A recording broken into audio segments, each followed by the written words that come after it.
Hello students, स्वागत है आप सभी का हमारे यूट्यूब चैनल पे। बच्चों, आज हम लोग बात करने जा रहे हैं डाई इलेक्ट्रिक सब्सटेंस पे।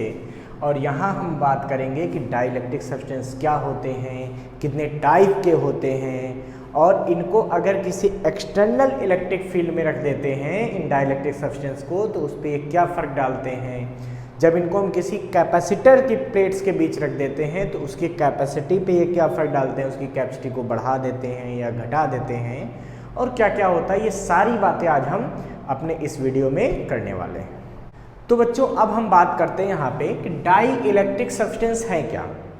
तो नाम से ही पता चल जाता है कि ये डाई इलेक्ट्रिक्स, ठीक है। डाई मीन्स मारना, मरना। इलेक्ट्रिक, जो इलेक्ट्रिक को डाई कर दे मीन्स उसको कम कर दे, उसको कहीं ना कहीं ख़त्म करने की कोशिश करें, ऐसे सब्सटेंस को क्या बोलते हैं, डाई इलेक्ट्रिक, ठीक है। मीन्स डाई इलेक्ट्रिक सब्सटेंस जहाँ पे रख दोगे उस जगह की इलेक्ट्रिक फील्ड को वो क्या करेंगे, डिक्रीज कर देंगे, ठीक है। सबसे बड़ी बात आती है कि डाई इलेक्ट्रिक सब्सटेंस बच्चों वो सब्सटेंस होते हैं जिनमें ज़्यादातर इलेक्ट्रॉन जो होते हैं वो एटम्स के न्यूक्लियस से टाइटली हेल्ड होते हैं। मतलब सारे इलेक्ट्रॉन जो भी होते हैं इसमें सब्सटेंस में वो टाइटली हेल्ड होते हैं। मतलब यहाँ पे कोई फ्री इलेक्ट्रॉन नहीं होता, इसका मतलब इनमें नो फ्री इलेक्ट्रॉन नहीं होते, ठीक है। इसका मतलब इन सब्सटेंस की कंडक्टिविटी भी बहुत कम होती है, इन सब्सटेंस की अपनी कंडक्टिविटी बहुत कम होती है। लेकिन जब इनको एक्सटर्नल इलेक्ट्रिक फील्ड में रखते हैं, वो भी कैसी, स्ट्रॉन्ग इलेक्ट्रिक फील्ड में, तो ये थोड़ा सा पोलराइज हो जाते हैं इसके मॉलिक्यूल्स, और मॉलिक्यूल्स के पोलराइज होने की वजह से ये अपनी एक इलेक्ट्रिक फील्ड प्रोड्यूस कर देते हैं जो कि एक्सटर्नल इलेक्ट्रिक फील्ड का अपोज करती है। इसी वजह से इन सब्सटेंस के अंदर इलेक्ट्रिक फील्ड कम हो जाती है, इसीलिए इसका नाम है डाई इलेक्ट्रिक्स, ठीक है। बच्चों, मॉलिक्यूल्स के बेसिस पे जो डाई इलेक्ट्रिक सब्सटेंस होते हैं वो दो तरह के होते हैं, ठीक है। एक होता है पोलर मॉलिक्यूल्स और एक होता है नॉन पोलर मॉलिक्यूल्स।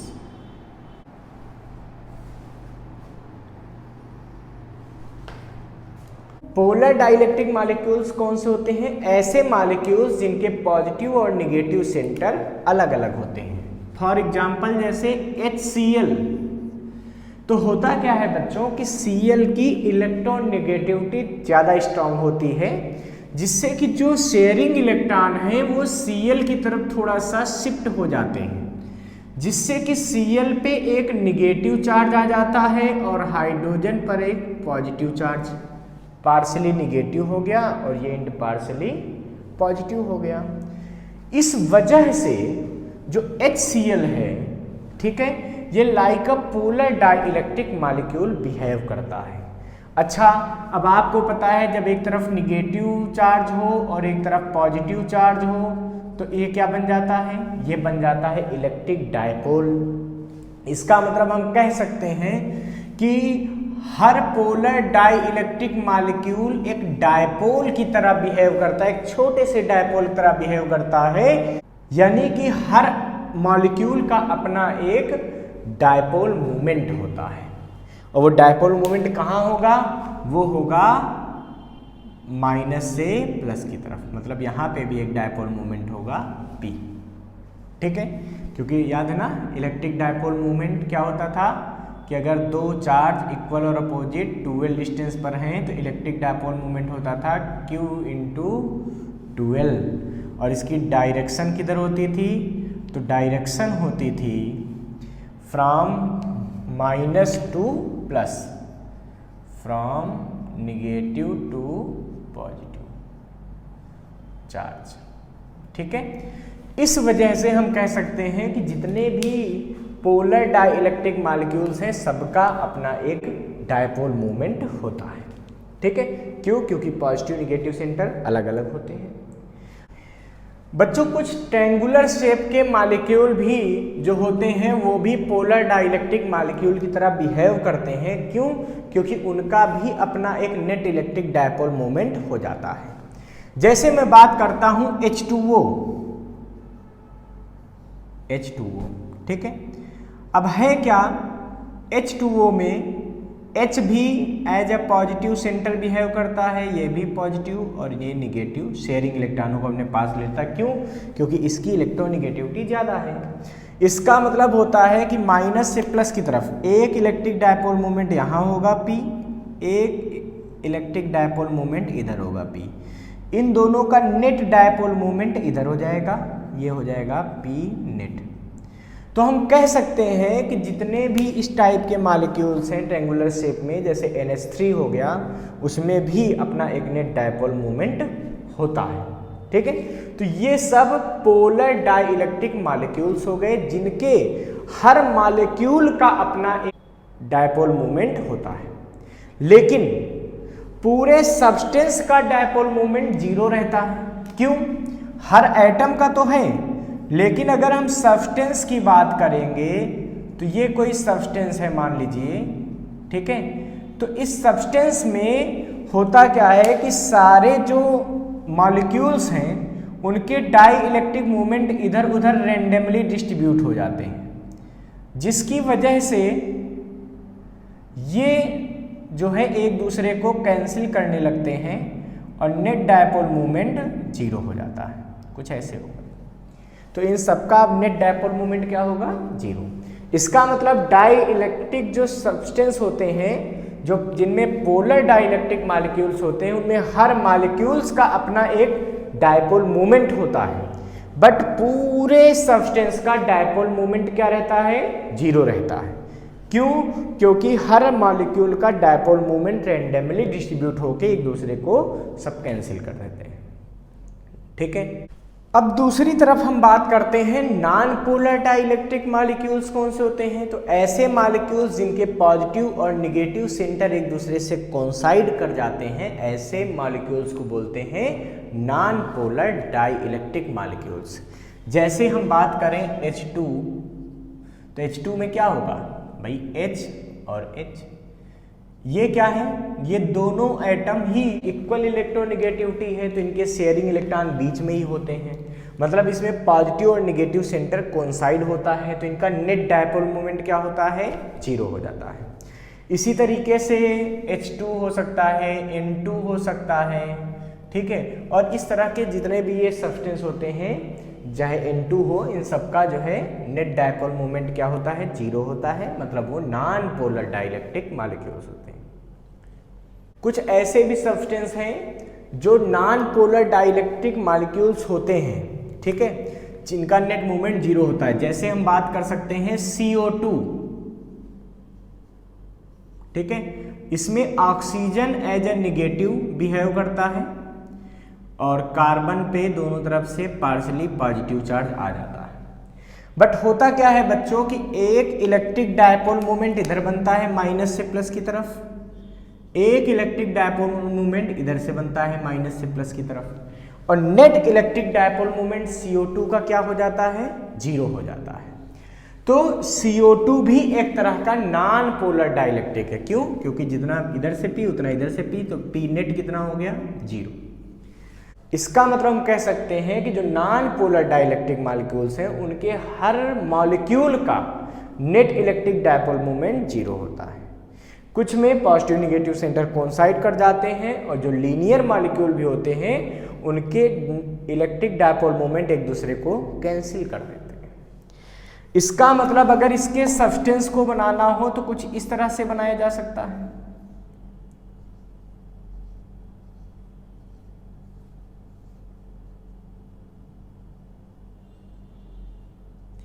पॉजिटिव और निगेटिव एक साथ, ठीक है। जबकि अगर इसके सब्सटेंस के मॉलिक्यूल्स को अगर शो करना हो, ये तो हमने केवल उनके डायपोल मोमेंट्स शो कर दिए थे, तो मॉलिक्यूल्स इसके अगर शो करने हो तो कुछ ऐसे शो किए जा सकते हैं।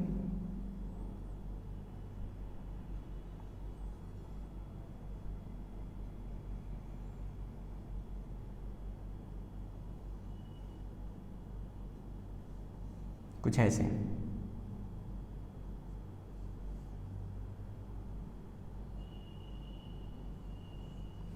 ठीक है। जबकि इसमें क्या है, सबका देखो नेट डायपोल मोमेंट क्या है, 0 है। क्यों? क्योंकि सबके पॉजिटिव निगेटिव सेंटर एक ही जगह इकट्ठे हैं।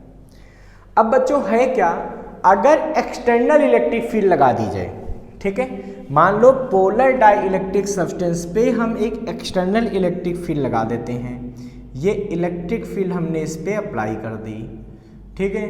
तो अगर एक्सटर्नल इलेक्ट्रिक फील्ड किसी पोलर डाई इलेक्ट्रिक सब्सटेंस पर लगा दी जाती है तो क्या हो जाता है बच्चों, तो इसके जो एटम्स हैं उनका पॉजिटिव सेंटर इलेक्ट्रिक फील्ड की डायरेक्शन में थोड़ा सा शिफ्ट हो जाता है।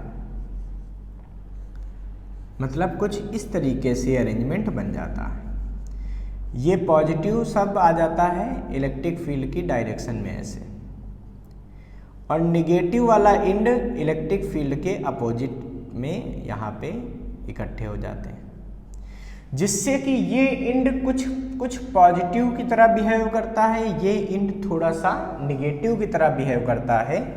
इसका मतलब हर मॉलिक्यूल की अब net electric dipole movement minus से प्लस, यानी कि इलेक्ट्रिक फील्ड की डायरेक्शन में शिफ्ट हो जाती है, ठीक है।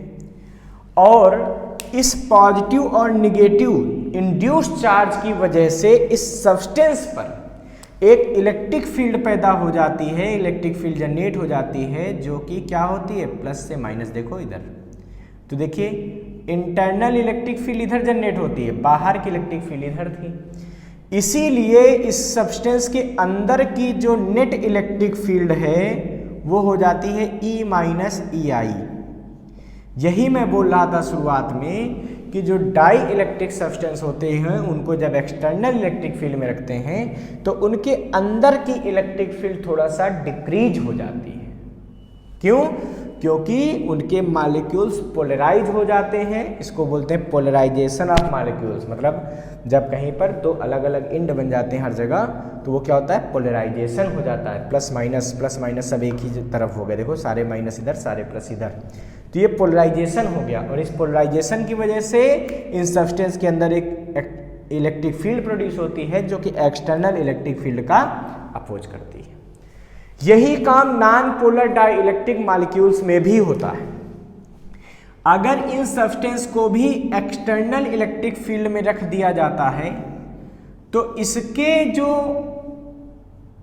मॉलिक्यूल्स हैं, नॉन पोलर डाइलेक्ट्रिक मॉलिक्यूल जो होते हैं, ये भी थोड़ा सा इस तरीके का शेप ले लेते हैं। मतलब वो भी पॉजिटिव और निगेटिव एंड बना लेते हैं। पॉजिटिव होता है in the direction of field और निगेटिव उसके अपोजिट बनता है, जिससे कि ये एंड फिर से वही पार्शली पॉजिटिव और ये एंड पार्शली निगेटिव बन जाता है। यानी कि हम कह सकते हैं जब किसी डाई इलेक्ट्रिक सब्सटेंस को एक्सटर्नल इलेक्ट्रिक फील्ड में रखते हैं तो उसके मॉलिक्यूल्स इस तरीके से अरेंज हो जाते हैं कि हर मॉलिक्यूल का electric dipole movement in the direction of field हो जाता है। देखो यहाँ पे इस मॉलिक्यूल का इलेक्ट्रिक डायपोल मूवमेंट माइनस से प्लस, इधर इसका इधर इसका इधर, ये क्या है, ये सबका इलेक्ट्रिक डायपोल मूवमेंट है, मतलब P है, जो P = Q × 12 होता था, तो ये क्या है, P है सबका। और चूंकि इधर पॉजिटिव चार्ज की तरह बिहेव होने लगा, इधर निगेटिव की तरह बिहेव होने लगा, इसकी वजह से इस सब्सटेंस के अंदर एक इलेक्ट्रिक फील्ड प्रोड्यूस हो जाएगी और उस इलेक्ट्रिक फील्ड की डायरेक्शन किधर होगी, एक्सटर्नल इलेक्ट्रिक फील्ड के अपोजिट होगी। ठीक है, यानी कि अगर नेट इलेक्ट्रिक फील्ड इस सब्सटेंस में भी देखोगे तो क्या मिलेगी, E माइनस EI। इसका मतलब ये हुआ कि सब्सटेंस के अंदर इलेक्ट्रिक फील्ड यहाँ भी डिक्रीज हो जाती है। बच्चों सबसे बड़ी बात मैं आपको बता दूं कि अगर यही कभी कंडक्टर रख दिया जाए इसकी जगह तो सब्सटेंस के अंदर इलेक्ट्रिक फील्ड 0 हो जाती है, जबकि डाई इलेक्ट्रिक में तो केवल इलेक्ट्रिक फील्ड अंदर क्या होती है, डिक्रीज होती है। इससे आपको ये पता चल गया कि अगर किसी डाई इलेक्ट्रिक सब्सटेंस को किसी एक्सटर्नल इलेक्ट्रिक फील्ड में रखेंगे तो उस सब्सटेंस के अंदर की जो इलेक्ट्रिक फील्ड होगी वो थोड़ी सी क्या हो जाएगी, डिक्रीज हो जाएगी। ठीक है बच्चों, इसको आप नोट कर लीजिए। फिर हम देखते हैं कि किसी कैपेसिटर्स के बीच में, कैपेसिटर की प्लेटों के बीच में डाई इलेक्ट्रिक सब्सटेंस को रखने पर कैपेसिटर की कैपेसिटी पे कैसे डाई इलेक्ट्रिक मीडियम को किसी एक्सटर्नल फील्ड में रखते हैं तो उस मीडियम में क्या हो जाता है, पोलराइजेशन हो जाता है, जिससे कि इलेक्ट्रिक फील्ड के अपोजिट साइड वाले एंड को पार्शियली निगेटिव चार्ज मिल जाता है इंडक्शन से, और इलेक्ट्रिक फील्ड की साथ वाली जो सरफेस होती है उसको पॉजिटिव चार्ज मिल जाता है। ठीक है, अब हम यहाँ पे बात करेंगे बच्चों कि उस पोलराइजेशन का किसी कैपेसिटर की कैपेसिटी पे क्या फ़र्क पड़ता है। तो देखिए, मान लेते हैं सबसे पहले कि एक ये पैरेलल प्लेट कैपेसिटर था, ठीक है, और इस प्लेट को हमने V पोटेंशियल डिफरेंस से चार्ज कर दिया था। मतलब ये एंड हमारे पास कैसा था, पॉजिटिव था, और ये एंड कैसा था, नेगेटिव था। ठीक है, और इसको हमने V पोटेंशियल डिफरेंस दे दिया, जबकि इसकी कैपेसिटी क्या थी, C थी। तो अगर Q चार्ज इसको प्रोवाइड किया है हमने, ठीक है, तो Q चार्ज से चार्ज करने पर इसकी कैपेसिटी क्या आएगी, C = Q/V। ये तो पहले केस की बात हो गई। अब सोचिए आप कि हमने यहाँ से इस पे चार्ज को चेंज नहीं किया, चार्ज अब जो है वो फिक्स है, ऐसा सपोज कीजिए। ठीक है, चार्ज को आप फिक्स रखिए, और चार्ज को फिक्स करके अब इसकी प्लेट्स के बीच में एक डाई इलेक्ट्रिक मीडियम रख दीजिए। ठीक है, डाई इलेक्ट्रिक मीडियम रख दिया, पहले पोटेंशियल डिफरेंस V था। अब जैसे ही डाई इलेक्ट्रिक मीडियम रखेंगे तो क्या होगा बताओ भाई, इस कैपेसिटर में प्लस से माइनस की तरफ एक इलेक्ट्रिक फील्ड रही होगी। उस एक्सटर्नल इलेक्ट्रिक फील्ड की वजह से क्या होगा, इसके मॉलिक्यूल्स में पोलराइजेशन होगा। अभी हमने देखा पोलराइजेशन हो जाता है।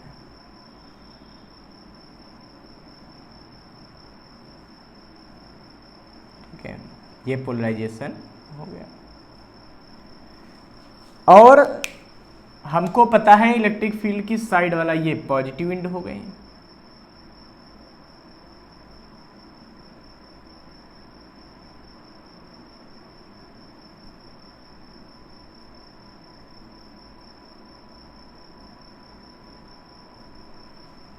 ठीक है, और जबकि इसके अपोजिट साइड वाले, इस साइड वाले मतलब पॉजिटिव प्लेट की तरफ वाले एंड जो थे वो सब क्या हो गए, निगेटिव हो गए। ये अब क्या होगा बच्चों, इसका मतलब ये हुआ कि इस डाई इलेक्ट्रिक सब्सटेंस का ये एंड क्या हो जाएगा, ये पार्शियली पॉजिटिव हो जाएगा, और ये एंड कैसा हो जाएगा, ये पार्शियली निगेटिव हो जाएगा। अब जितना चार्ज है उतना ही थोड़ी ना आएगा, तो पार्शियली होगा। ठीक है, कंडक्टर होता तो एग्जैक्ट यहाँ पे इंड्यूस्ड चार्ज वही -Q से या +Q आ जाता, लेकिन ये होगा Q'। इधर क्या चार्ज आएगा इंड्यूस से, ये आएगा -Q'। ठीक है, इस चार्ज की वजह से जो ये इंड्यूस्ड चार्ज आया है, इस चार्ज की वजह से क्या होता है कि इस कैपेसिटर को अगर हम देखें ध्यान से, इस डाइलेक्ट्रिक सब्सटेंस को अगर हम ध्यान से देखें, तो इस डाई इलेक्ट्रिक सब्सटेंस की भी अपनी एक इलेक्ट्रिक फील्ड पैदा हो जाती है। ठीक है, ये प्लस और ये माइनस, केवल अब इस डायग्राम को देखो, ये प्लस ये माइनस, तो ये एक इलेक्ट्रिक फील्ड यहाँ प्रोड्यूस कर देगा इस साइड में। इसका मतलब डाई इलेक्ट्रिक सब्सटेंस के अंदर एक अपनी इलेक्ट्रिक फील्ड अपने इंड्यूस चार्ज से इधर फ्लो हो गई, जबकि जो एक्सटर्नल इलेक्ट्रिक फील्ड थी ये इधर थी। अब रियलिटी ये है कि ये कोई कंडक्टर तो है नहीं, कंडक्टर होता तो E' और E एक्सटर्नल बराबर हो जाते और अंदर की नेट इलेक्ट्रिक फील्ड 0 हो जाती। बट यहाँ पे क्या है कि इंड्यूस्ड चार्ज इतना ज़्यादा नहीं होता है कि इलेक्ट्रिक फील्ड को पूरी तरह कैंसिल कर पाए, केवल रिड्यूस करता है। इसका मतलब ये हुआ कि after placing die electric, E net जो आएगा वो किसके बराबर आएगा, E एक्सटर्नल माइनस E'। इसका मतलब अब मैं कह सकता हूं कि जब हमने किसी कैपेसिटर की प्लेट्स के अंदर एक डाइलेक्ट्रिक सब्सटेंस की कोई स्लैब रख दी, कोई प्लेट पुट कर दी, तो उसकी प्लेट के बीच का जो इलेक्ट्रिक फील्ड है वो क्या हो गया, डिक्रीज हो गया। जब इलेक्ट्रिक फील्ड डिक्रीज हो जाएगी, जो ई नेट है वो क्या हो जाएगा, डिक्रीज हो जाएगा। इससे क्या पता चलेगा, इससे पता चलेगा वोल्टेज भी डिक्रीज हो जाएगा, पोटेंशियल डिफरेंस डिक्रीज हो जाएगा। क्यों भाई, क्योंकि V इक्वल टू क्या होता है, E इंटू डी। जब इलेक्ट्रिक फील्ड डिक्रीज होगी तो उन प्लेट्स के बीच का पोटेंशियल डिफरेंस भी डिक्रीज हो जाएगा, तो ये पोटेंशियल डिफरेंस यहाँ पे डिक्रीज हो गया। अच्छा, जब पोटेंशियल डिफरेंस डिक्रीज हो जाएगा तो C बराबर क्या फार्मूला था, Q अपान V, Q तो वही रहा, यहाँ पे V डिक्रीज हो गया, तो V के डिक्रीज होने से देखो C is proportional to 1 upon V है ना, यहाँ से Q तो कांस्टेंट हो चुका है। इसका मतलब इस सिचुएशन में V के डिक्रीज होने से इसकी कैपेसिटी क्या हो जाएगी, इंक्रीज हो जाएगी, क्योंकि इनवर्सली प्रोपोर्शनल है इस सिचुएशन। जब Q कांस्टेंट हो गया उस समय अगर अचानक आपने किसी भी तरीके से V को डिक्रीज कर दिया तो V को डिक्रीज करते ही क्या होगी, उसकी कैपेसिटी बढ़ जाएगी। यही वजह है कि यहाँ पे कैपेसिटी क्या हो जाती है, इंक्रीज हो जाती है। तो किसी भी कैपेसिटर की प्लेट्स के बीच में अगर कोई डाई इलेक्ट्रिक सब्सटेंस की स्लैब पुट कर देते हैं तो स्लैब के पुट करने से, ठीक है, किसी कैपेसिटर की जो कैपेसिटी होती है वो बढ़ जाती है। क्यों बढ़ जाती है, क्योंकि डाई इलेक्ट्रिक सब्सटेंस को पुट करने से सब्सटेंस का पोलराइजेशन हो जाता है उसके मॉलिक्यूल्स का, इसकी वजह से वहाँ पे एक इंड्यूस्ड चार्ज आ जाता है, ठीक है। तो निगेटिव प्लेट की तरफ पार्शली पॉजिटिव चार्ज इंड्यूस्ड होता है, जबकि पॉजिटिव प्लेट की तरफ डाइलेक्ट्रिक सब्सटेंस में पार्शली नेगेटिव चार्ज प्रोड्यूस होता है। इसकी वजह से इस सब्सटेंस के अंदर की इलेक्ट्रिक फील्ड डिक्रीज हो जाती है। इलेक्ट्रिक फील्ड के डिक्रीज हो जाने से पोटेंशियल डिफरेंस डिक्रीज हो जाता है। उस पोटेंशियल डिफरेंस के डिक्रीज हो जाने से उसकी कैपेसिटी, कैपेसिटर की क्या हो जाती है, इंक्रीज हो जाती है। इस बात को आप ध्यान रखिएगा, इसको नोट कर लीजिए। फिर हम करेंगे calculation of induced charge when a dielectric slab is placed between the plates. तो बच्चों अब हम बात करेंगे charges induced on the surface of dielectric slab when it is placed in parallel plate capacitor. जब किसी पैरेलल प्लेट कैपेसिटर में एक डाइइलेक्ट्रिक सब्सटेंस की स्लैब पुट कर दी गई, मतलब ये प्लेट थी पैरेलल प्लेट की और ये एक पूरा सब्सटेंस था, ठीक है, ऐसे एक स्लैब बना के बीच में रख दी गई। हमको ये पता करना है कि इस पे इंड्यूस्ड चार्ज कितना आएगा। ये तो हमने आपको बता दिया कि जैसे ही पैरेलल प्लेट कैपेसिटर के बीच रखते हैं तो भाई पैरेलल प्लेट कैपेसिटर की अपनी इलेक्ट्रिक फील्ड होती है। इस इलेक्ट्रिक फील्ड की वजह से स्लैब के मॉलिक्यूल्स में क्या हो जाता है, पोलराइजेशन हो जाता है। उस पोलराइजेशन की वजह से स्लैब का जो पॉजिटिव प्लेट की तरफ वाला एंड है इस पे पार्शली निगेटिव चार्ज आ जाता है, मान लो ये क्यू डैश आ गया, और जो निगेटिव प्लेट की तरफ वाला सरफेस होता है उस पे पार्शली पॉजिटिव चार्ज आ जाता है, मान लो प्लस का क्यू हो गया या क्यू डैश कह सकते हो, ठीक है। अब ये इंड्यूस्ड चार्ज कितना आएगा ये हमको समझना है। हम ये मान लेते हैं कि जो डाई इलेक्ट्रिक सब्सटेंस रखा है इसका डाई इलेक्ट्रिक कांस्टेंट क्या है, के। इस सब्सटेंस का डाई इलेक्ट्रिक कांस्टेंट क्या है, के है। अब सोचिए बच्चों, इस पॉइंट पे अगर आपको इलेक्ट्रिक फील्ड निकालनी हो तो देखिए कितनी तरह की इलेक्ट्रिक फील्ड यहाँ पे लग रही होंगी। एक इलेक्ट्रिक फील्ड यहाँ पे आउटर, ये एक्सटर्नल वाली इलेक्ट्रिक फील्ड होगी जो ये है हमारे पास ई, ठीक है। एक यहाँ पे इलेक्ट्रिक फील्ड इस चार्ज की वजह से होगी जो ये इंड्यूस्ड हुआ है, जैसे पॉजिटिव और नेगेटिव, तो पॉजिटिव से नेगेटिव तरफ क्या होगा, एक इलेक्ट्रिक फील्ड प्रोड्यूस होगी। तो इस सब्सटेंस की अपनी एक इलेक्ट्रिक फील्ड प्रोड्यूस होगी, उसको हम इंटरनल इलेक्ट्रिक फील्ड कह देते हैं, तो वो इधर होगी, उसको हम नाम देते हैं ई इंटरनल, ठीक है। और जो नेट इलेक्ट्रिक फील्ड होगी वो क्या होगी भाई, ये एक्सटर्नल वाली और ये इंटरनल वाली।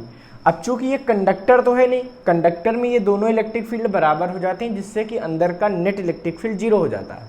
बट डाई इलेक्ट्रिक सब्सटेंस में इतना ज़्यादा इंड्यूस्ड चार्ज नहीं प्रोड्यूस होता कि वो टोटल इलेक्ट्रिक फील्ड को कैंसिल कर दे, मतलब यहाँ पे एक नेट इलेक्ट्रिक फील्ड बनती है। तो नेट इलेक्ट्रिक फील्ड किधर बनेगी, तो सिंपल सी बात है एक्सटर्नल वाली इलेक्ट्रिक फील्ड ज़्यादा होती है, तो यहाँ पे जो नेट इलेक्ट्रिक फील्ड पैदा होगी वो किधर होगी, इधर होगी, ठीक है। और नेट इलेक्ट्रिक फील्ड का फार्मूला क्या होता है किसी सब्सटेंस के अंदर, डाइलेक्ट्रिक सब्सटेंस के अंदर, तो ये हो जाता है Q अपान के ए एप्सिलॉन जीरो। भाई Q चार्ज की वजह से K डाइलेक्ट्रिक सब्सटेंस में इलेक्ट्रिक फील्ड कितनी प्रोड्यूस होती है, तो Q अपान के ए एप्सिलॉन जीरो।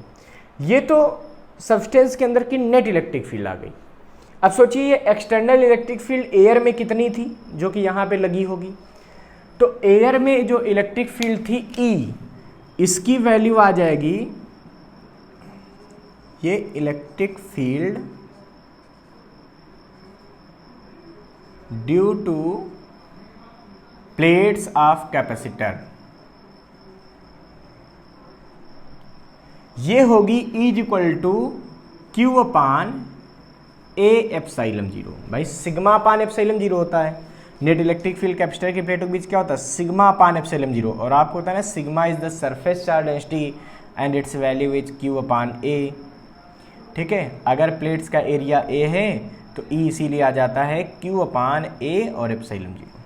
ठीक है, ये चीज हमारे पास आ गई।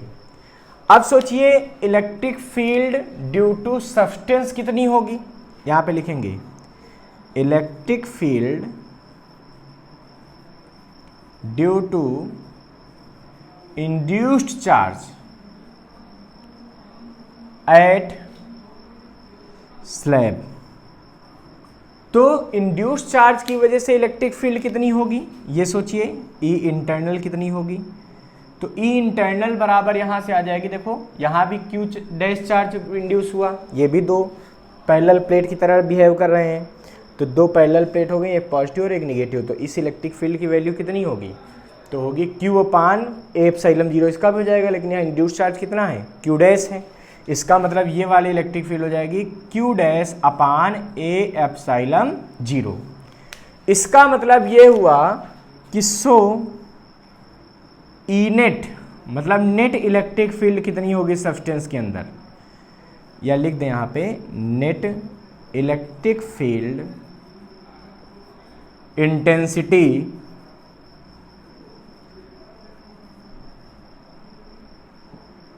Eight dielectric medium at dielectric slab.